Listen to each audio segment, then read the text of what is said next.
Born in the year of 83 BC, Mark Antony was a Roman politician and general who was pivotal in the transition from the Roman Republic to empire, serving as one of the rulers of Rome following Julius Caesar's assassination. His alliance with Cleopatra VII of Egypt, both political and romantic, defined much of his later career and led to a significant rivalry with Octavian, the future Emperor Augustus. This contention culminated in their defeat at the Battle of Actium in 31 BC, after which Antony and Cleopatra retreated to Egypt and ultimately died in 30 BC. Antony's legacy is one marked by charismatic leadership, strategic skill, and the dramatic end of the Roman Republic, paving the way for the rise of the Roman Empire under Octavian. Hello and welcome to the channel. If it's your first time here, good to meet you. And if you're coming back, it's great to see you again. If you want to support the channel, you're already doing it. Those who want to go above and beyond may click the like and subscribe, or even take a look at the video description. You'll find the means to do so. But without further ado, and with the spiel out of the way, let's get nice and relaxed for another long video. Marcus Antonius, commonly known in English as Mark Antony, was a Roman politician born on the 14th of January 83 BC into the plebeian Antonia family. His father, Marcus Antonius Criticus, was the son of a famed orator and himself named after him. Antony's early life was overshadowed by the turbulent politics of Rome, including the murder of his grandfather during the purges of Gaius Marius in the winter of 87 to 86 BC. His mother, Julia, was a distant cousin of Julius Caesar, linking Antony to one of Rome's most influential figures. Antony was just an infant when Lucius Cornelius Sulla made his famous march on Rome in 82.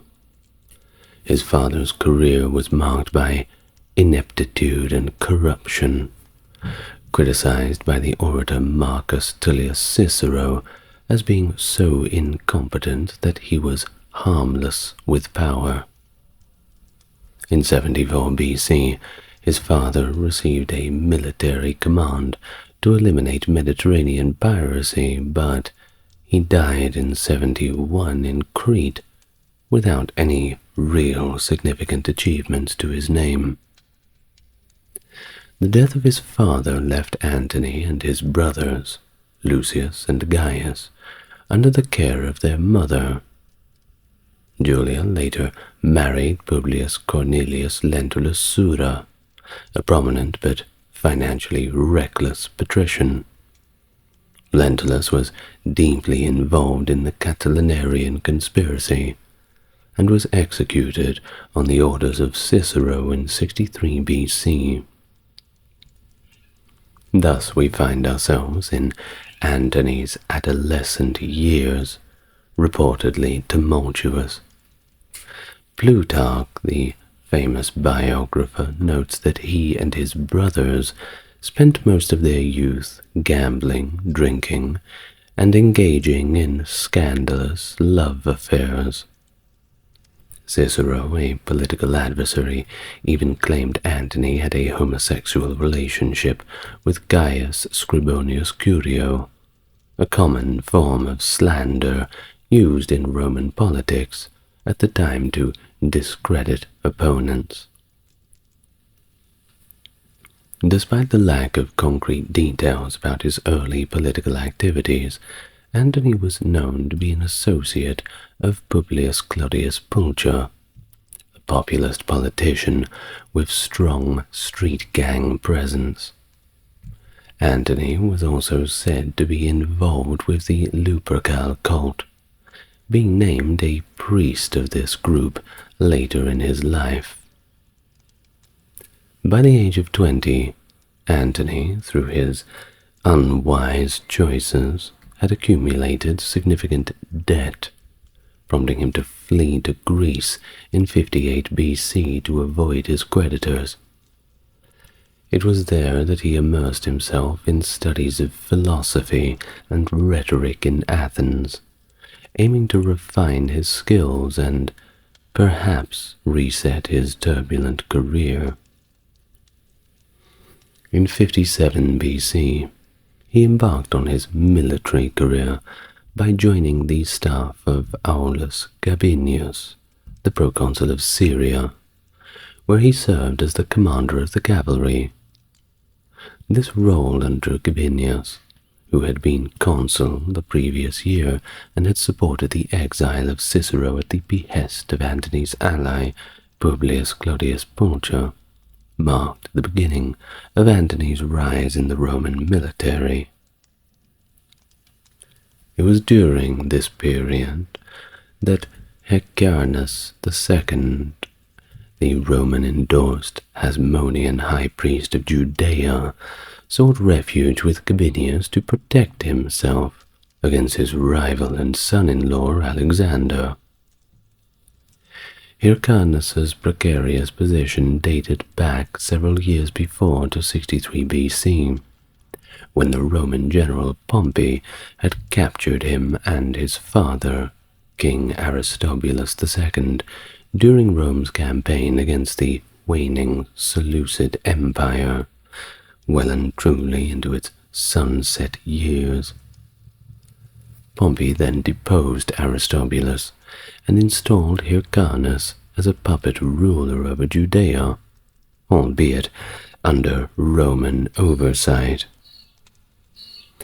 Antony had distinguished himself in military service during this period, achieving his first commendations following significant victories at the fortresses of Alexandrium and Marcarus.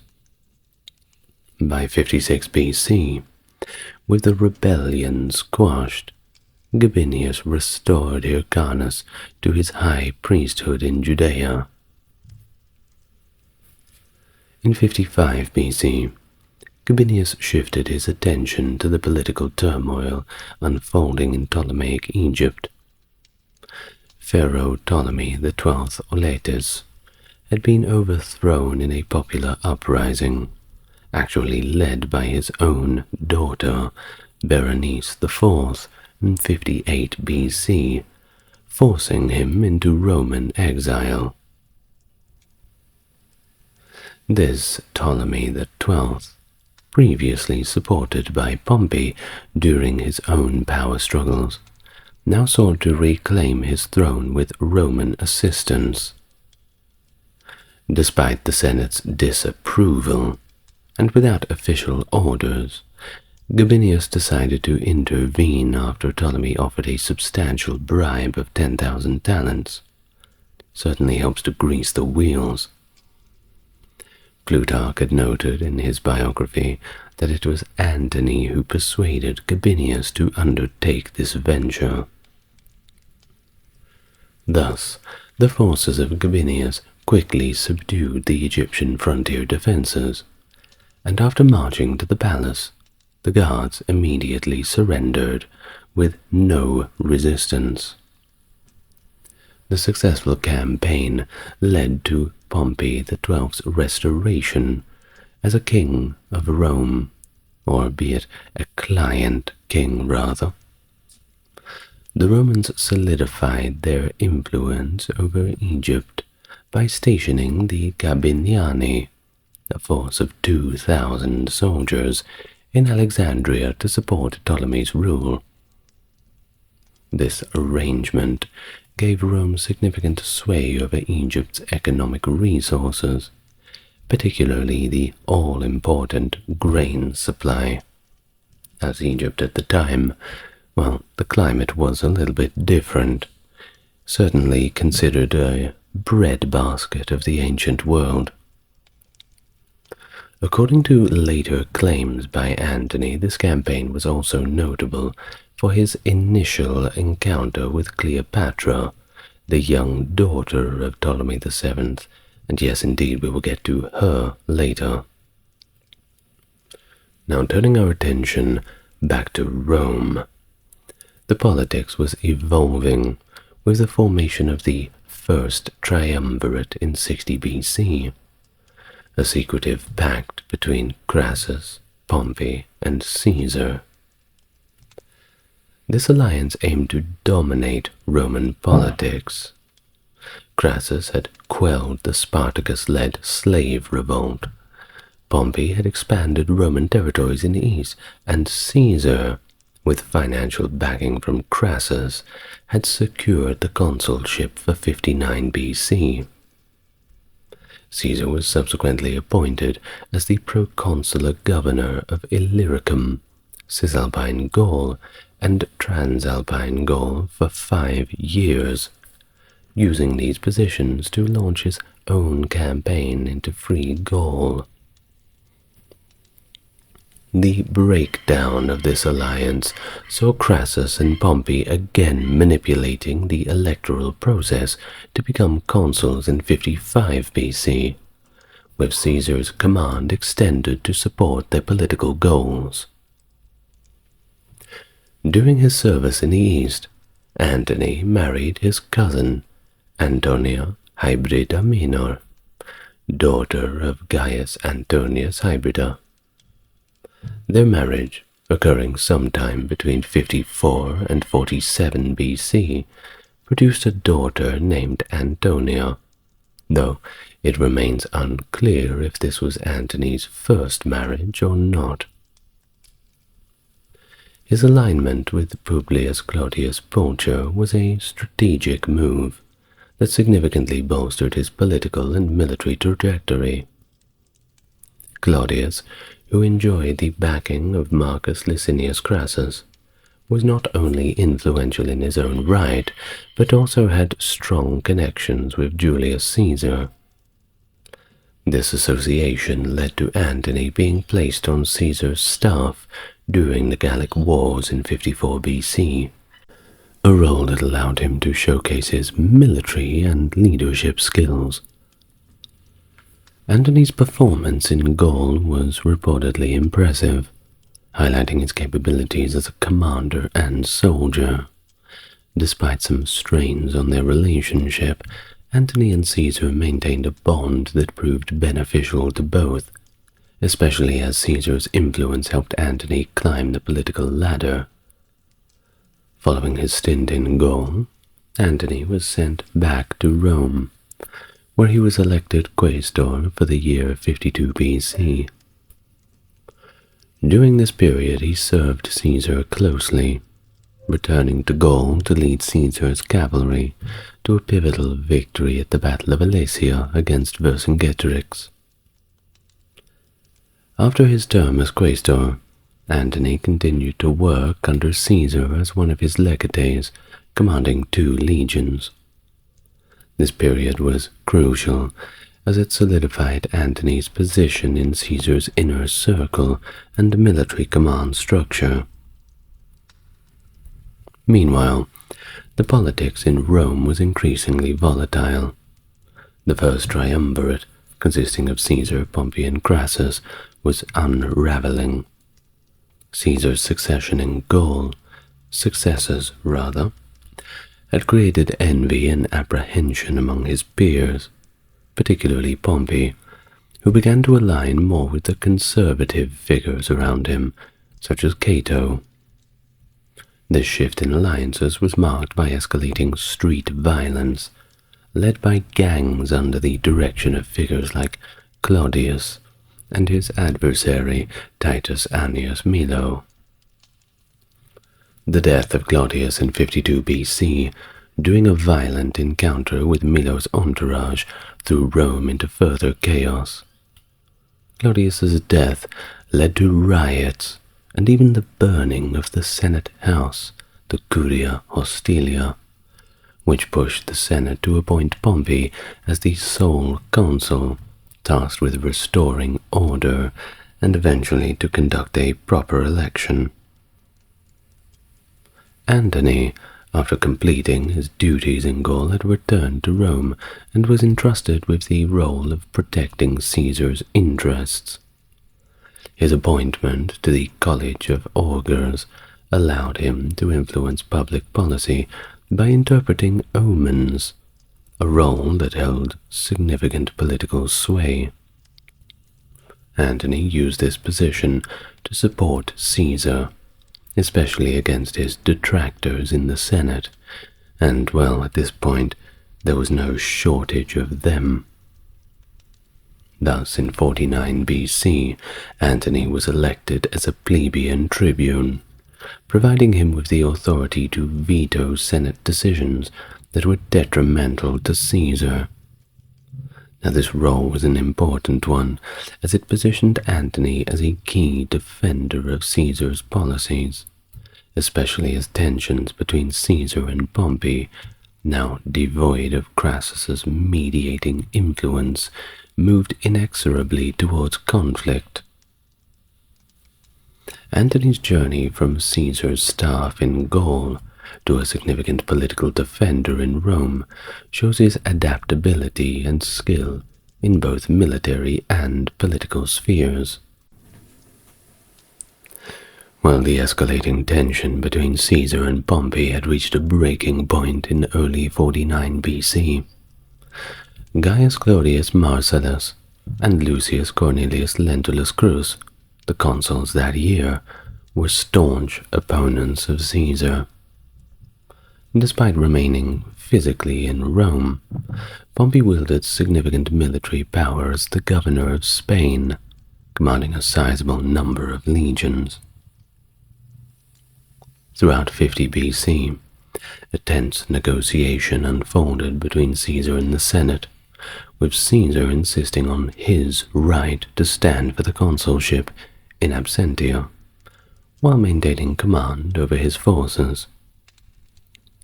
Well, amidst these negotiations, Antony, leveraging his position as tribune, proposed a compromise initially set forth by Curio. Both Caesar and Pompey should relinquish their commands and return to private life. This suggestion received favorable attention from many senators, but it faced strong opposition from consuls and Cato. Antony then adjusted his proposal, suggesting that Caesar keep only 2 of his 8 legions and the governorship of Illyrium, if he could stand for the consulship in absentia. Pompey viewed this compromise as acceptable, but Cato and Lentulus Crus refused to yield. Feeling threatened and claiming fear for his safety, Antony fled from Rome and rejoined Caesar in Cisalpine Gaul.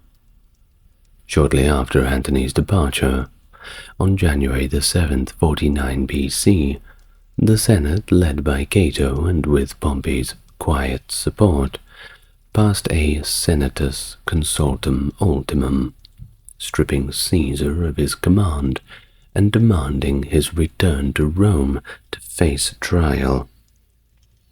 The decree further declared Caesar as a public enemy if he failed to disband his army immediately.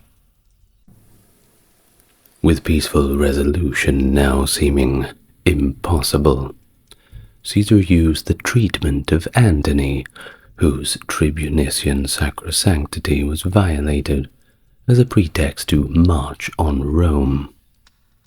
Crossing the Rubicon on January 10th, Caesar ignited the civil war. Antony, as Caesar's second-in-command, played his own role in the ensuing events. Surprised by Caesar's swift advance, Pompey retreated from Italy to Greece. After securing Rome, Caesar turned his attentions to Spain, leaving Antony as governor of Italy and commander of the army stationed there.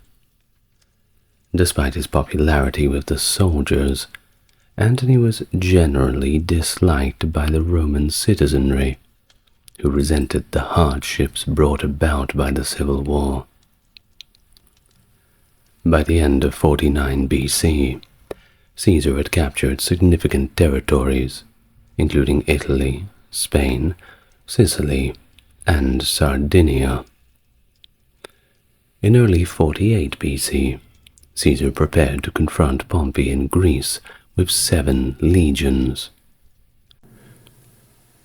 He left his brother Gaius Antonius and Publius Cornelius Dolabella to defend Illyricum, but they were defeated by Pompey's forces and ultimately lost control of the Adriatic Sea. With his fleet defeated, Caesar could not transport all his legions, and sailed with only 2, instructing Antony to follow with the remainder once possible. Antony faced a blockade from Pompey's fleet under Lucius Scribonius Libo, but managed to outmaneuver him, allowing Caesar to join him in March 48 BC in Greece. It was there where Antony's military skill was evident, and he was considered second only to Caesar in command and reputation. The two first besieged Pompey's larger army at Dyrrhachium, but were pushed back. Despite the setback, Pompey did not pursue the retreating forces, a decision Caesar believed could have ended the civil war. The armies then met at the plain of Pharsalus, where Caesar placed Antony in command of the left wing. The battle on August 9, 48 BC, was a decisive victory for Caesar, and marked a turning point, signaling the effective end of the Republic. Though not the final battle, Pharsalus significantly diminished Pompey's position, leading many senators and soldiers to defect over to Caesar's side. Well, after his defeat, Pompey fled to Egypt, hoping for refuge.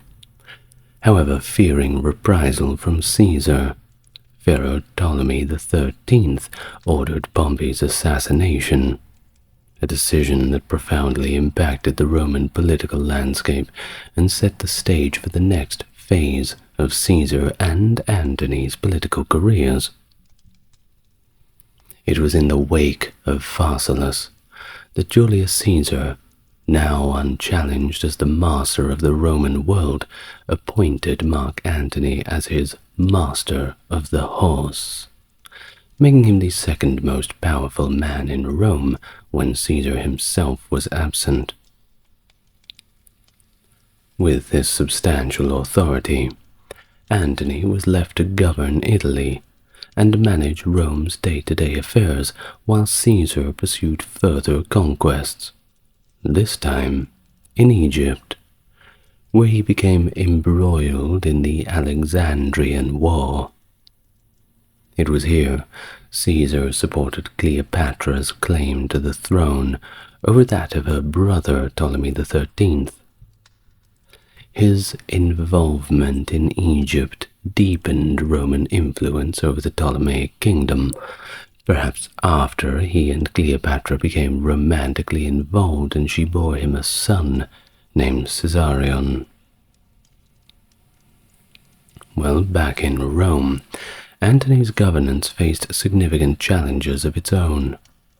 Without Caesar's guiding hand, Antony struggled to maintain political stability. One of the most pressing issues was the proposal of debt forgiveness by the tribune Publius Cornelius Dolabella in 47 BC. This proposal, which aimed to cancel all outstanding debts, was highly popular among the masses. I wonder why, particularly with Caesar's veterans who were deeply in debt. However, Antony opposed the proposal, partly because he suspected Dolabella of having an affair with his wife, Antonia Hybrida.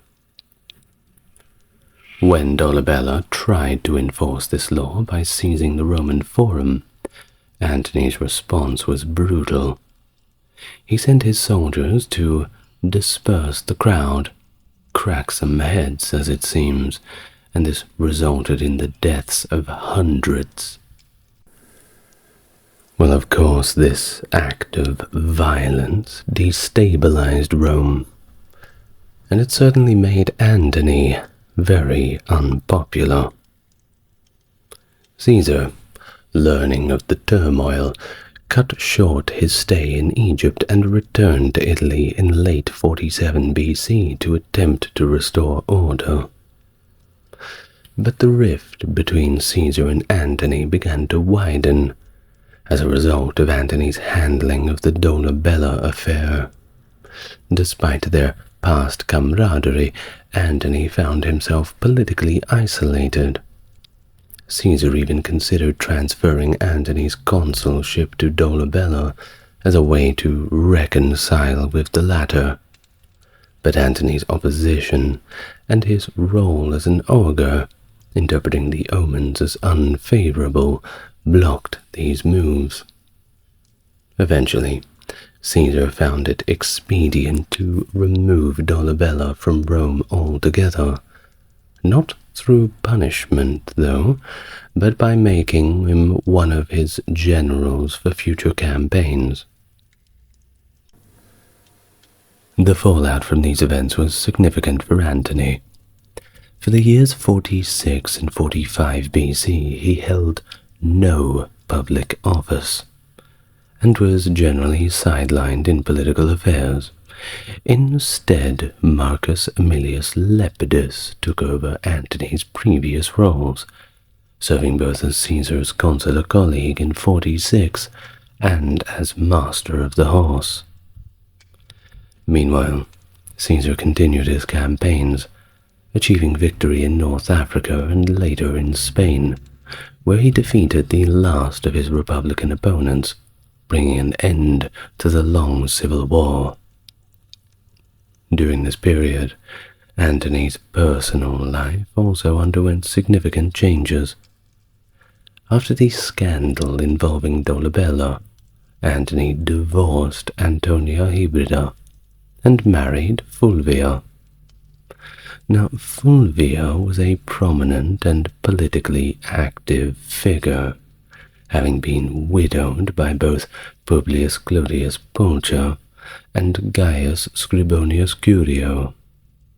Antony and Fulvia's marriage, formalized in 47 BC, was seen by many, including Cicero, as a union that had been emotionally established much earlier.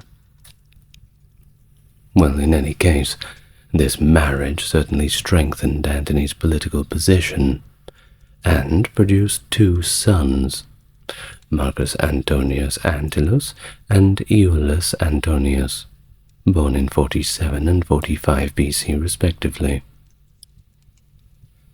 Well, as Caesar paraded his victories, and even brought Cleopatra and his new son Caesarion to Rome, Antony remained in the capital, navigating those turbulent waters of Roman politics now more as an observer than as a participant. Perhaps that's better to simply observe, ask Caesar in a couple of years' time. Well, his marriage to Fulvia not only signified a new chapter in his personal life, but also indicated a strategic realignment in his approach to the power dynamics within the Roman Republic, which was rapidly transforming under the dominance of Caesar. Whatever the underlying tensions, Antony's loyalty to Caesar remained steadfast, and their estrangement was short-lived. In 45 BC, Antony traveled to Narbo to meet with Caesar, and by 44 BC, full reconciliation was achieved, when Antony was elected as Caesar's co-consul.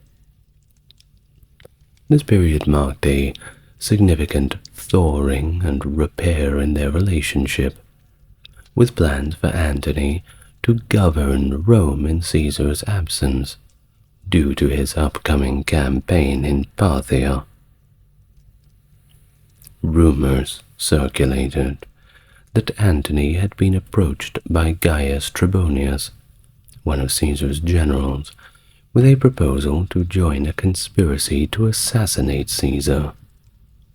Antony reportedly rejected this overture, and there is no indication that he informed Caesar of these discussions, suggesting either a deep fidelity to Caesar or perhaps a calculated political decision to distance himself from any treasonous activities.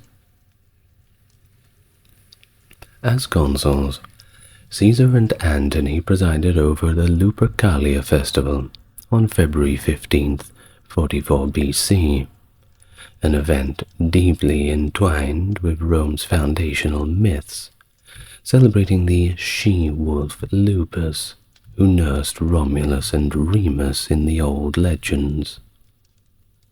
The political atmosphere in Rome was tense, with Caesar centralizing power and assuming the title of Dictator Perpetuo, signaling no end to his rule, the dictator for life, which many feared would end the Republic and pave the way for a monarchy. Well, it was during this festival of Lupercalia that Antony offered Caesar a diadem, symbolizing kingship, which Caesar made an effort to publicly refuse. But this act, whether orchestrated by Antony alone or planned with Caesar, was laden with symbolism. While the offer could be seen as an attempt to flatter Caesar, it could also be interpreted as a maneuver by Antony to gauge or influence public sentiment and Caesar's own intentions towards kingship. The mixed reaction from the crowd highlighted the contentious nature of Caesar's rule. They applauded his refusal of the diadem, seeing it as a rejection of monarchical ambitions. Yet the event did little to quell the underlying fears of his detractors. This dramatic gesture at the Lupercalia became a catalyst for those seeking to preserve the Republic. A faction of senators, led by Marcus Junius Brutus and Gaius Cassius Longinus, resolved to assassinate Caesar, to prevent him from potentially declaring himself as king. The plot was primarily motivated by the belief that Caesar's rule was becoming tyrannical, but Antony's theatrical offering of the diadem to Caesar contributed to the urgency of their cause. Despite considerations to eliminate both Caesar and his key supporters, including Antony, the plan was ultimately confined to Caesar, based on the reported insistence of Brutus. The conspirators thus planned their attack to coincide with a Senate meeting on the Ides of March, which is March 15th, 44 BC, where they expected to catch Caesar unguarded. It was on that fateful day Antony, who was supposed to accompany Caesar to the Senate, was detained by Trebonius, ensuring he was not present to intervene. Thus, as Caesar entered the Senate, he was mobbed by the conspirators under the guise of presenting a petition, and, once surrounded, the assassination unfolded swiftly. He was stabbed 23 times, dying from his injuries on the floor of the Senate. This assassination was not just a pivotal moment for Rome, but also for Antony, who suddenly found himself at a crossroads, his patron and ally gone, and the future of Rome uncertain. Thus, in the immediate aftermath, Antony's political skill and understanding of the Roman mob and the legions would emerge as he navigated this volatile new situation, shaping his path towards leadership and eventual conflict with Caesar's heir, Octavian. In the chaotic aftermath of Julius Caesar's assassination, Antony initially fled Rome, disguised as a slave, fearing a widespread purge of Caesar's supporters, that those who had plotted the assassination and carried it out would strike while the iron is hot and finish the job. However, realizing the anticipated violence had not materialized, he quickly returned, positioning himself as the lead figure in the unfolding political crisis. The conspirators, self-titled as the Liberatores, which of course means liberators, don't have to explain that, do you?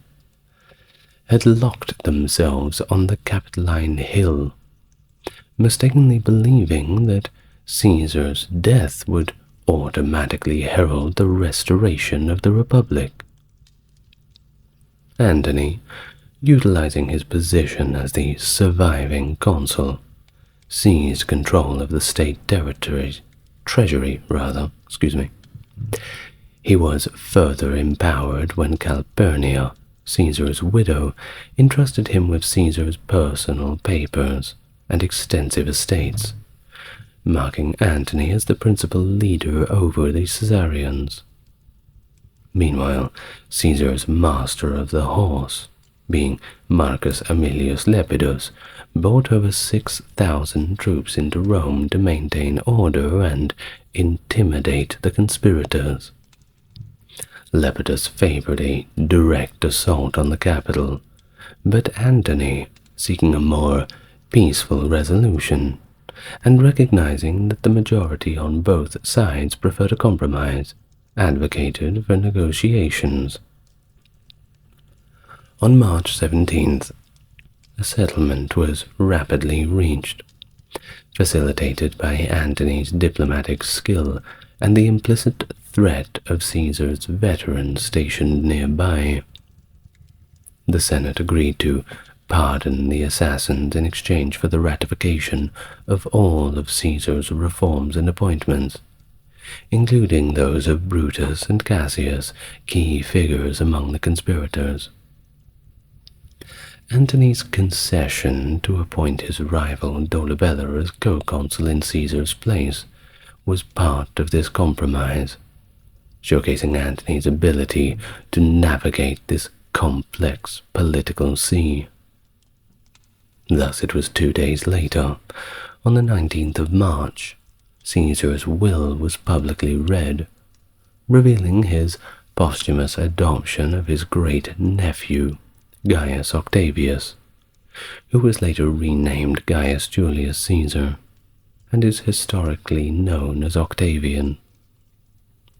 Though not the primary beneficiary, Antony did receive some legacies, which he used to assert his dominance over the Caesarians. In a further gesture of conciliation, Antony agreed to give Caesar a public funeral, a decision that proved to be another pivotal moment in Roman history. On the 20th of March, during the funeral, Antony's stirring and poetic eulogy, combined with the dramatic presentation of Caesar's blood-stained clothes, whipped the public into a frenzy. The event turned into a riot, with several buildings associated with the conspirators burned to the ground. The chaos forced many of the conspirators to flee from Rome. In the wake of the funeral, Antony maneuvered to sideline Brutus and Cassius further by assigning them the menial task of wheat procurement from Sicily and Asia, which they refused, choosing instead to leave for Greece. Meanwhile, Cleopatra returned to Egypt. Antony, undeterred by the specific directives of Caesar's will, acted as the de facto leader of the Caesarians. He introduced the Lex Antonia, which formally abolished the dictatorship, aligning himself with those who had opposed Caesar's autocratic rule.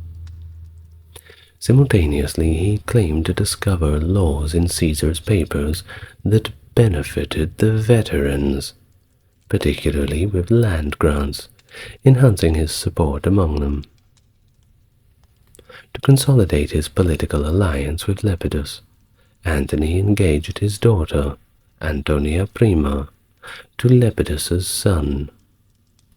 By surrounding himself with a guard of over 6,000 of Caesar's veterans, Antony projected himself as Caesar's rightful heir, largely siding with Octavian, who was struggling to assert his position as Caesar's designated successor. When Octavian arrived in Rome in May of 44 BC, he was ready to claim his inheritance and assert his position as Caesar's true successor. Despite Antony's considerable political influence, Octavian saw an opportunity to rival him as the leading figure within the Caesarian faction. Thus Antony's political standing was precarious. He had alienated many of Caesar's supporters by opposing the motion to deify Caesar, which diminished his appeal among the late dictator's followers. Moreover, when Antony refused to hand over Caesar's fortune to Octavian, the young heir borrowed heavily to fulfill the bequests in Caesar's will to the Roman people and his veterans, also establishing his own bodyguard of veterans. This strategic move earned Octavian the support of those who sought to use him to counter Antony's dominance. Now, the Roman Senate, especially Cicero, viewed Antony as a potential tyrant and a significant threat to the Republic's stability. Thus, by the summer of late 44 BC, Antony faced a political dilemma. He could either condemn the so-called liberators, Caesar's assassins, thus alienating the Senate, or he could uphold the compromise reached after Caesar's death, thereby seeming to betray Caesar's legacy and strengthening Octavian's position. Now, Roman historian Cassius Dio noted that while Antony maintained an official advantage as consul, public affection was increasingly shifting towards Octavian due to his lineage and perceived allegiance to Caesar's memory. Octavian encouraged Cicero, a prominent senator, to launch a series of attacks against Antony in the September of 44 BC. These speeches depicted Antony as a danger to the Republic and galvanized senatorial support against him. The risk of civil war between Octavian and Antony escalated, as Octavian continued to draw Caesar's veterans away from Antony, with 2 of Antony's legions defecting to him by November of that year. At this time, Octavian, technically still a private citizen without formal command, led his forces in a legally precarious position. Facing increasing hostility, and with his consular term coming to an end, he sought a military command to secure an army for his protection. Traditionally, the Senate assigned provinces to consuls to govern after their terms had ended. Antony and Dolabella were assigned Macedonia and Syria respectively. However, Antony much preferred Cisalpine Gaul, then under the control of Decimus Junius Brutus Albinus, who was one of Caesar's assassins. When Decimus refused to relinquish his province, Antony marched north in December 44 BC, with his forces to seize it by any means necessary, initiating a siege at Mutina.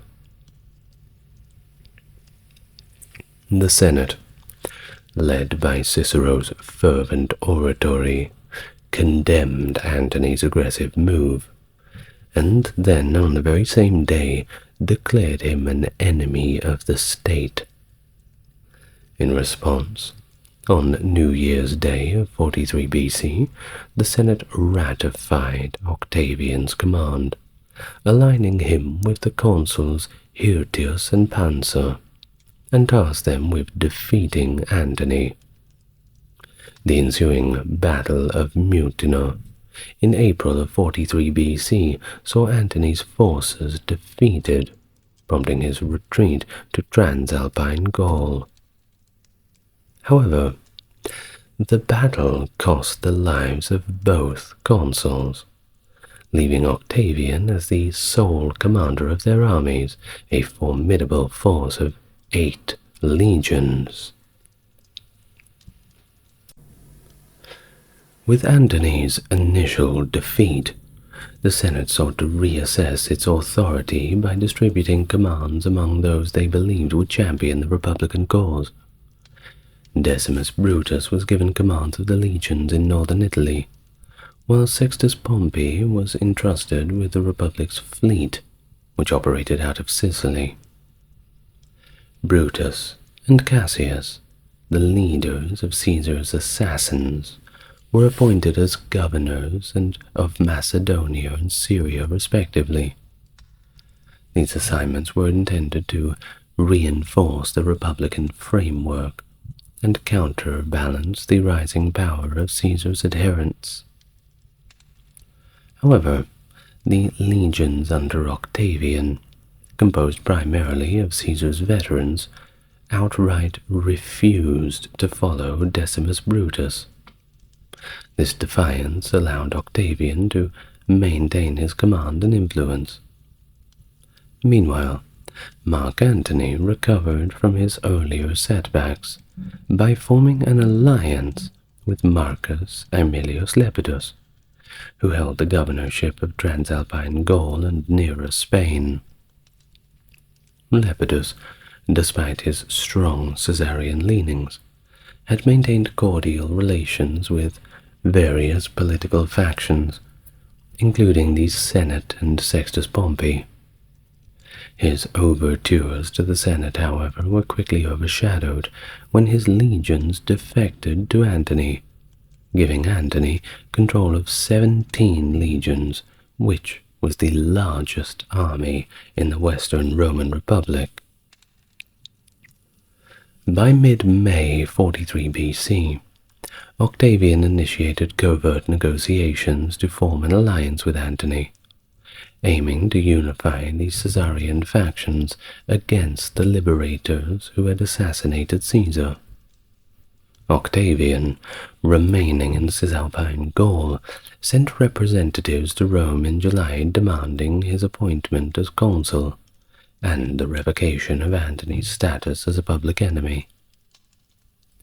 When the Senate refused, Octavian marched on Rome with his 8 legions, took control of the city in August, and had himself appointed consul alongside a relative.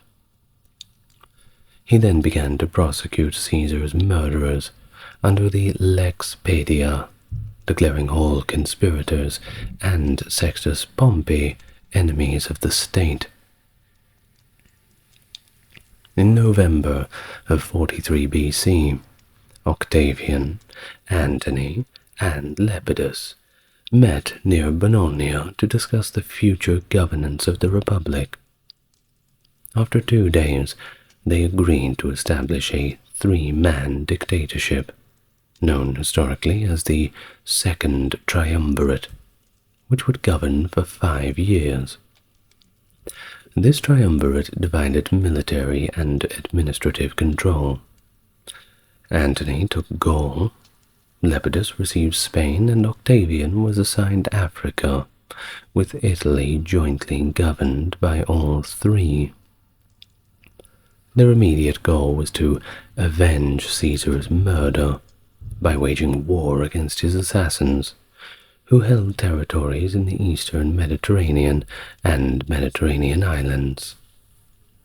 The triumvirate was formalized by the Lex Titia on the 27th of November 43 BC, and Octavian and Antony cemented their alliance with Octavian's marriage to Antony's stepdaughter Claudia. Their primary objective was now clear: to make war on Caesar's murderers. Before setting out to confront Brutus and Cassius, the triumvirs initiated a campaign of proscriptions, similar to those used by Sulla in 82 against their enemies in Rome. These proscriptions listed individuals who were stripped of their citizenship and whose properties were confiscated. This campaign was both lucrative and deadly. It resulted in the execution of 2,000 equites and a third of the Senate, including Cicero, who was of course a personal enemy of Antony and had been a close friend of Octavian. While the proscriptions and confiscations significantly replenished the state's treasury, which was depleted by Caesar's civil wars, and new taxes were imposed to fund the war against Brutus and Cassius. By January 42 BC, the proscriptions ended, having lasted 2 months. While admittedly less bloody than Sulla's, they deeply traumatized Roman society, and many of those proscribed fled to Sextus Pompey in Sicily, or just joined up with the liberators in the east. Senators who pledged loyalty to the triumvirate were allowed to retain their positions. On the 1st of January, 42 BC, the Senate deified Caesar as the divine Julius, and confirmed Antony as his high priest, further solidifying the triumvirate's power as they prepared for the forthcoming conflicts. In 43 BC, as the second triumvirate contended with internal strife, Brutus and Cassius seized control of Rome's eastern territories and assembled a formidable force of 19 understrength legions. Their strategy was to avoid direct confrontation with the triumvirs, instead aiming to secure a strong defensive position and disrupt the triumvirs' supply lines using their superior naval forces led by Sextus Pompey from Sicily. Sextus Pompey's fleet initially posed a significant threat, launching raids on the Italian coast and blocking maritime supply routes.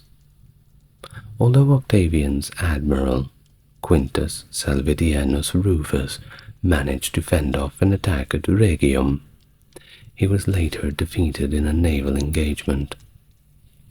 It was only after Antony arrived with additional ships that the blockade was finally broken, though Sextus did retain control of Sicily. The triumvirs prioritized defeating Brutus and Cassius, leaving Lepidus to manage Rome, and sailed to Macedonia with the bulk of their forces in the summer of 42 BC. Brutus and Cassius fortified a strong defensive position along the Via Egnatia near Philippi, using the natural terrain to their advantage. Antony and Octavian positioned their forces to confront them, but initial attempts to draw the liberators into battle were unsuccessful.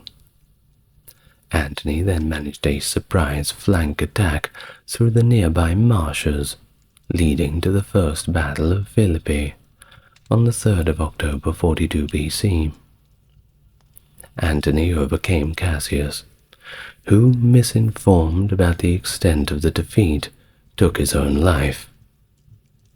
Meanwhile, Brutus initially succeeded against Octavian's forces, but failed to capture the ailing Octavian. Brutus, now in sole command, was pressured by his officers to abandon his cautious tactics and engage in a second battle on the 23rd of October. The decisive leadership of Antony led to a comprehensive defeat of Brutus's force. Thus, Brutus also took his own life following the loss, and his army subsequently pledged allegiance to the triumvirs. The battles resulted in heavy losses, with over 50,000 Romans killed. The victories at Philippi ended the civil war in the triumvirs' favor, leaving only Sextus Pompey's fleet as a remaining challenge to their control over Rome. While Antony was lenient with the defeated forces, Octavian dealt harshly with prisoners, and even desecrated Brutus's body, signaling a divide in their approach to total victory. Well, after the civil war was all finished up, Antony's dominant position operating out of Gaul had him preparing for a campaign against Parthia and the restructuring of the East. He spent time in Athens, and then moved to Asia Minor, gaining the support of Greek cities and adjusting the leadership of Rome's client kingdoms. His meeting with Cleopatra in Tarsus led to their famous alliance, crucial for his planned campaign against Parthia. He spent the winter of 42 in Athens, enjoying the support of the Greeks due to his pro-Hellenic policies. Moving across to Anatolia, he was hailed as a new Dionysus and extracted wealth from the cities there. His rule involved adjusting client kingdoms with changes in leadership and financial reparations, and his relationship with Cleopatra began to deepen, marked by their strategic and personal alliance against common threats and mutual benefits. So, Antony took control of the East, while Octavian was responsible for the West. And you see, Octavian had faced the rather daunting challenge of distributing land to Caesar's veterans, a vital move to secure their loyalty. Lacking enough state-controlled land, however, he chose to confiscate land from Roman citizens, affecting many towns and sparking significant unrest, which of course it would. Well, Fulvia, Antony's wife, and Lucius Antonius, Antony's brother, opposed Octavian's land policies, fearing they would shift veteran loyalty away from Antony. Thus, Fulvia used her influence to delay the settlements, and with Lucius's support raised an army against Octavian, leading to open conflict. This war, partly fueled by Fulvia's jealousy of Antony's affair with Cleopatra and her desire to bring Antony back to Rome, escalated when Octavian divorced Fulvia's daughter. Thus, Lucius and Fulvia, after initially opposing Octavian and moving against Rome, were forced to retreat to Perusia. Octavian besieged them, and without Antony's support they had no choice but to surrender, and they did in 40 BC. Octavian pardoned Lucius, but forced Fulvia to flee. This left Octavian in control of Italy, and he also took over Gaul after Antony's governor there died. Amidst these conflicts and the Parthian invasion of Rome's eastern territories, Antony returned to Rome to secure his position after rebuking Fulvia in Athens. However, facing Octavian proved untenable, as their soldiers, sharing a common history under Caesar, refused to fight. Fulvia's death facilitated a reconciliation, leading to the Treaty of Brundisium.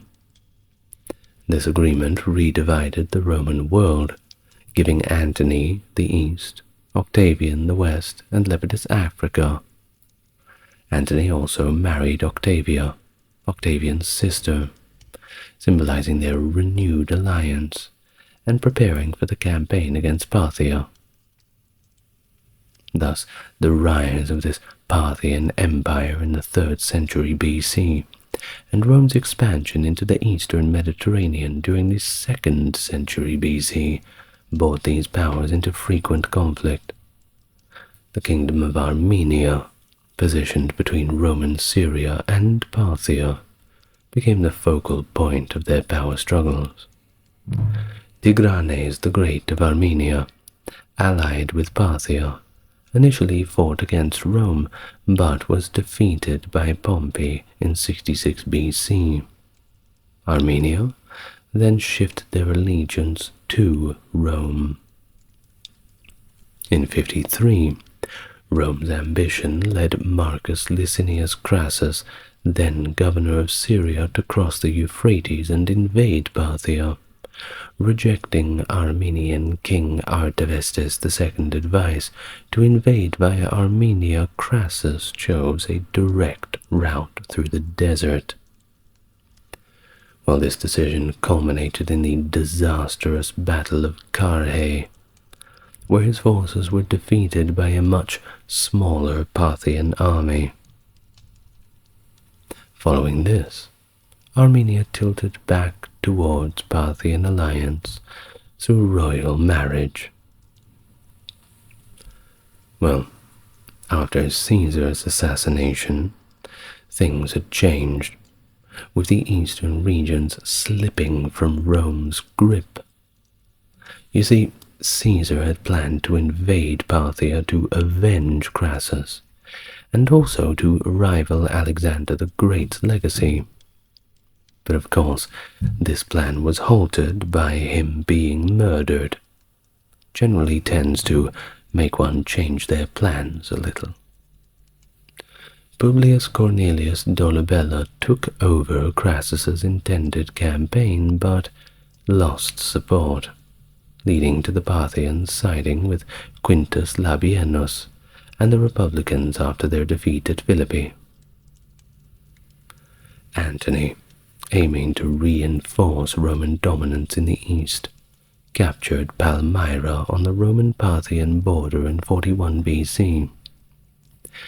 However, his winter spent in Alexandria with Cleopatra left the Syrian border poorly defended.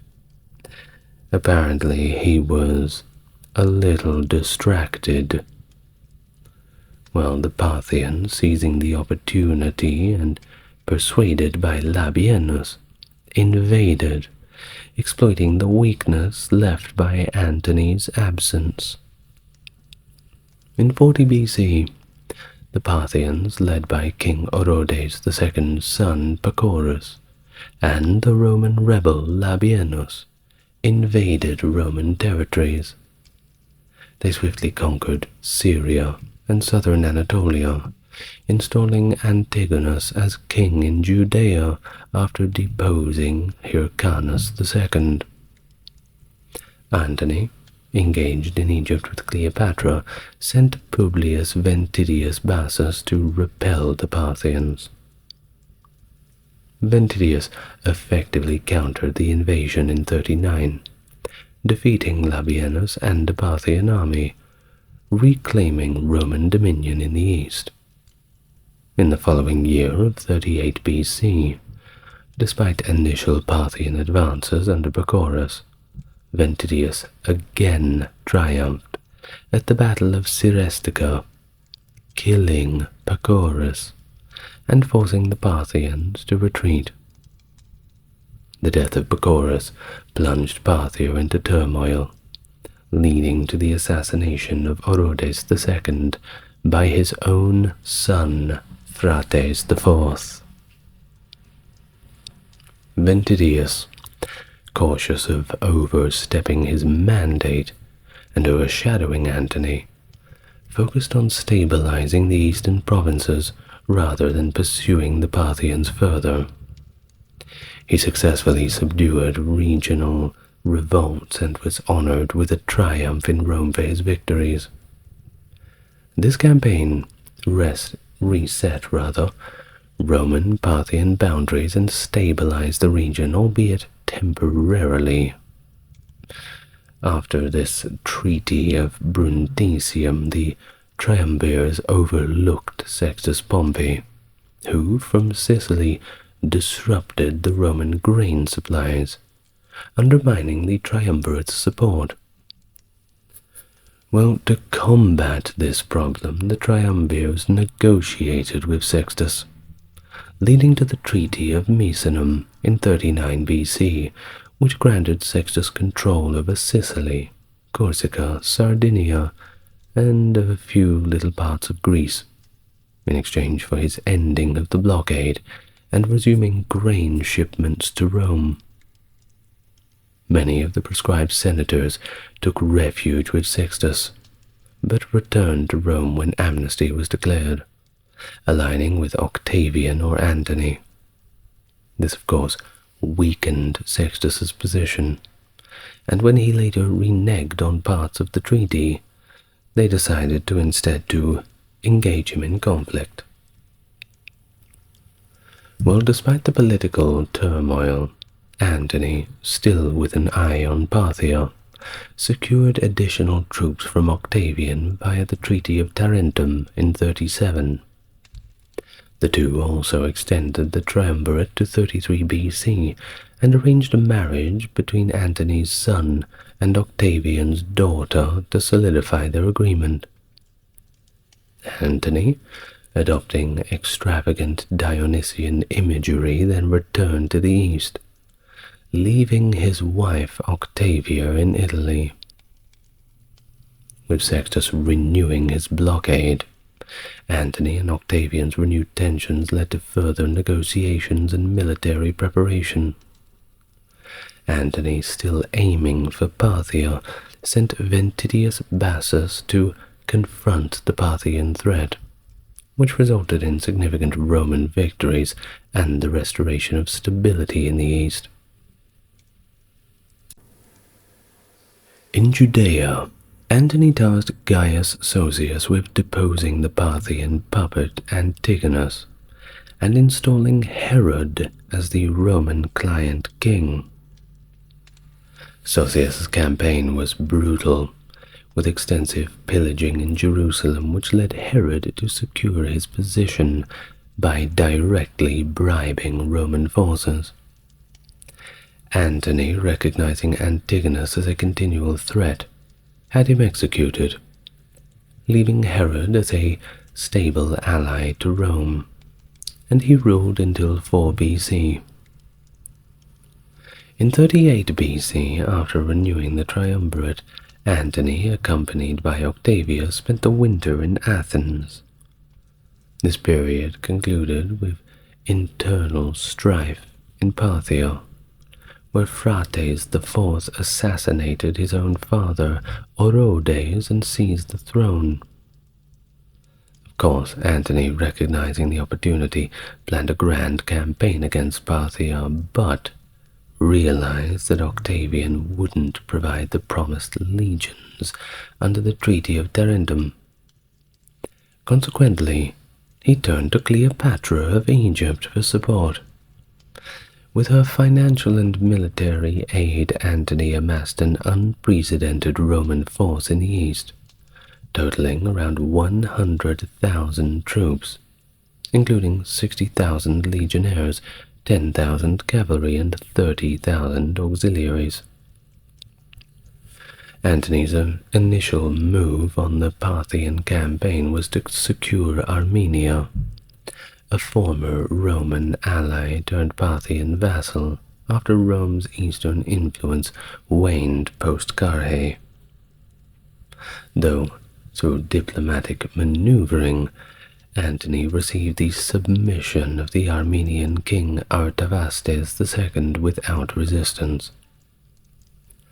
His general, Canidius Crassus, then secured further Roman dominance in the Caucasus by allying with Iberia and subduing Albania, turning these into Roman protectorates.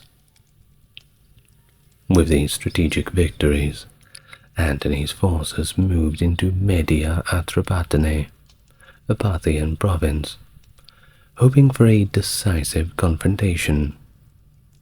However, the Parthians avoided a direct battle, leading Antony to advance deep into enemy territory.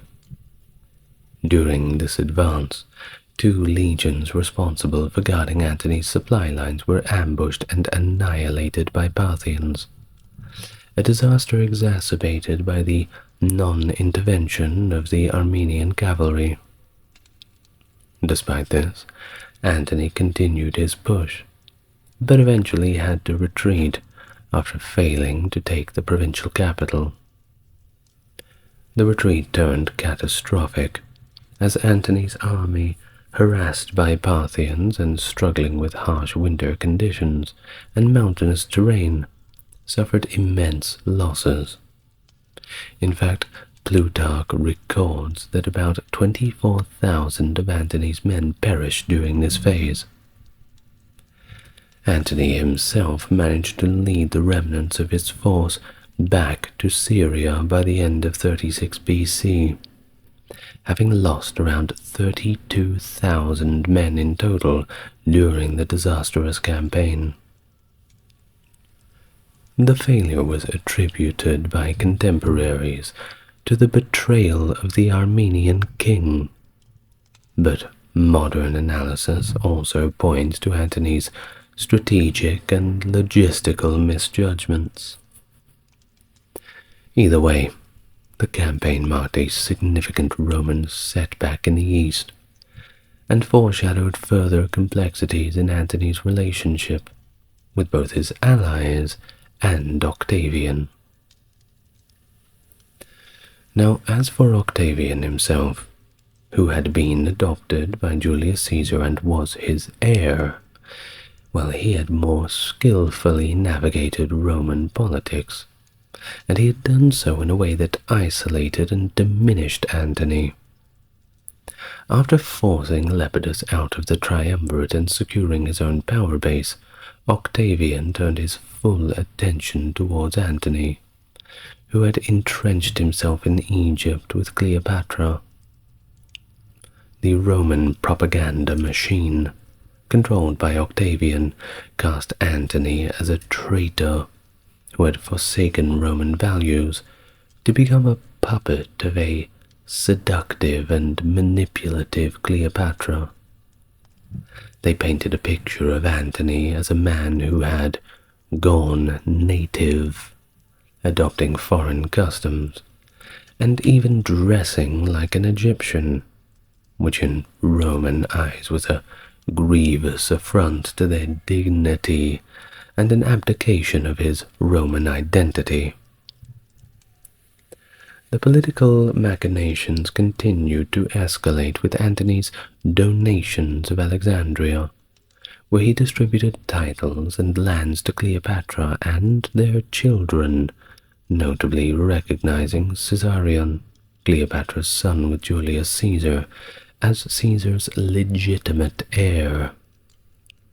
This was a direct challenge to Octavian, whose claim to power significantly rested on his adoption by Caesar.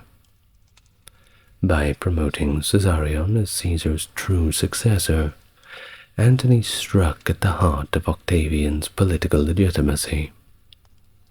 This led to the final breakdown of any pretense of alliance between Octavian and Antony. The Roman Senate, under Octavian's influence, declared war not on Antony directly, but on Cleopatra. This clever maneuver was designed to strip Antony of sympathy by portraying him as dominated by a foreign queen rather than as a Roman co-ruler. The Senate's actions and Octavian's control of the narrative turned public opinion completely against Antony. Thus, as Octavian's forces advanced, Antony and Cleopatra's coalition unraveled. The defection of regions such as Cyrenaica and Greece, and the loss of key allies and territories further tightened Octavian's grip. The capture of Methone demonstrated Agrippa's naval prowess and foreshadowed the larger clash at Actium. At the Battle of Actium, September 2nd, 31 BC, Octavian's fleet commanded by Agrippa decisively defeated Antony and Cleopatra's forces. But the battle was less about tactical specifics and more about symbolism. It represented the collapse of Antony and Cleopatra's dream of a combined Roman-Egyptian empire.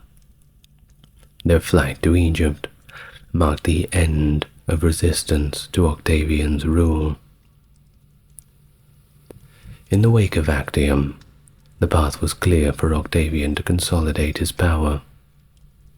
Antony's retreat to Egypt, where he and Cleopatra would make their last stand, was not just a military defeat but also a significant psychological and political blow. The once great Roman general and the last pharaoh of Egypt, now backed into a corner, their fates sealed, as Octavian prepared for the final act of this long and bloody drama that would end with the transformation of the Roman Republic into the Roman Empire. In the final act of Antony and Cleopatra's dramatic story, Octavian's calculated and relentless pursuit of power led him to Egypt, where the last remnants of Antony's resistance were harbored. By August of 30 BC, Octavian, with his trusted commander Agrippa, launched a decisive invasion of Egypt. This move clearly marked the end of any hope Antony and Cleopatra held for retaining their power and influence. Trapped, surrounded at all sides, no means to escape, Antony, engulfed in despair and misled by false reports of Cleopatra's death, attempted to take his own life by stabbing himself repeatedly. However, upon discovering that Cleopatra was still alive, he was taken mortally wounded to the monument where Cleopatra had taken refuge. There, in a poignant final scene, Antony reportedly died in Cleopatra's arms, an end to a tumultuous life and a storied romance. Octavian, who had now removed his main rival, allowed Cleopatra to organize Antony's funeral, a gesture that was both political and also practical. It also allowed Octavian to appear magnanimous and ensure that Antony's followers would not be further antagonized. However, Cleopatra was now a prisoner, and her fate was sealed.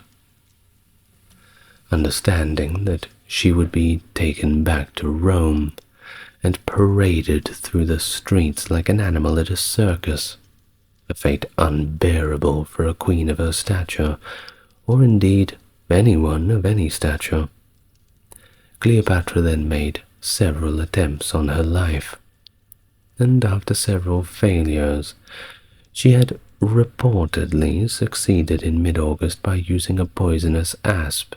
At least, that is according to the popular belief. Though the exact method does remain a topic of historical debate. There were, of course, writers at the time that were saying that she was testing different snakes and poisonous animals on her prisoners to see the effects, to judge how it would go for her own attempt on her own life, but this may also have been propaganda to simply make her look bad. Well, with Cleopatra's death, Octavian had effectively ended the Ptolemaic dynasty.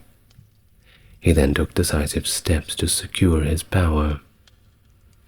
Caesarion, the son of Cleopatra, and Julius Caesar was executed, eliminating the last potential rival with a claim as Caesar's heir.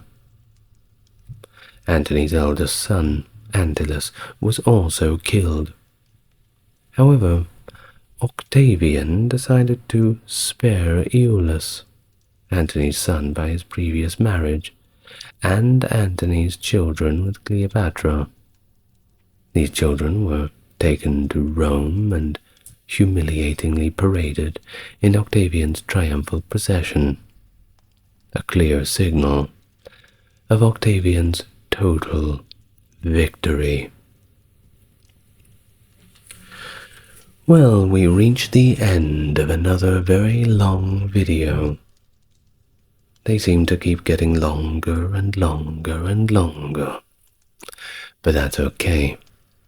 If you're here for long history videos, well, I'm sure you know by now that you're in the right place. And if you are still listening now and have not drifted off to sleep, you simply must leave a comment. Something fun, something creative. I'd like to thank my top-tier patrons, Stark Factory, Jeffrey, Charles, JC, and Britt, certainly making all of this possible, each day pumping out more history for you all. And of course, I'd like to thank you for listening all the way to this point. And if you like what you've heard, then I'm sure I can count on you being here tomorrow, same time, same place. Good night, everyone. Love to you all.